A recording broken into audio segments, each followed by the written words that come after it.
Penjabat Bupati hadiri penyerahan kunci rumah warga Kariu.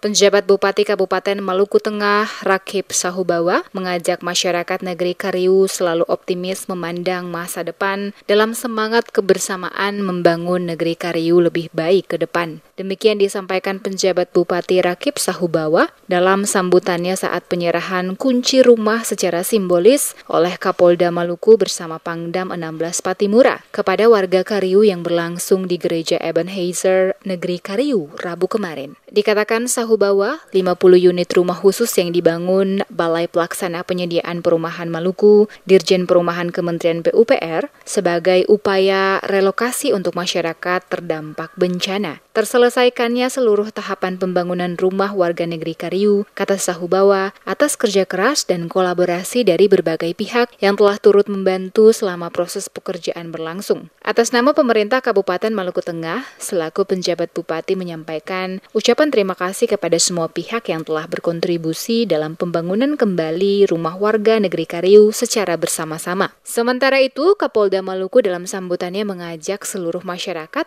agar dapat menjaga keamanan, kedamaian, dan meningkatkan persaudaraan di Pulau Haruku. Dikatakan Kapolda, peristiwa yang pernah terjadi harus dijadikan sebagai introspeksi bagi semua pihak untuk tidak pernah mengulanginya kembali. Kapolda mengajak semua pihak menjalani hari-hari dengan selalu bersyukur dan menatap masa depan bersama dengan optimis, terutama masyarakat yang mendiami Pulau Haruku, agar selalu aman, kondusif, dan harmonis. Menurut Kapolda, wilayah Maluku memiliki potensi sumber daya alam yang baik dalam membuka lapangan pekerjaan oleh pemerintah. Oleh karena itu, faktor keamanan menjadi salah satu jaminan bagi para investor sehingga dapat membuka lapangan pekerjaan baru bagi masyarakat Maluku. Pelaksanaan kegiatan penyerahan kunci rumah kepada warga negeri Kariu turut hadir Pangdam 16 Patimura Syafrial, penjabat Bupati Maluku Tengah Rakip Sahubawa, Direktur Rumah Khusus Ditjen Perumahan, Kasubdit Wilayah 3 Direktorat Rumah Khusus, Kadis Perumahan dan Kawasan Pemukiman Provinsi Maluku, dan penjabat lainnya.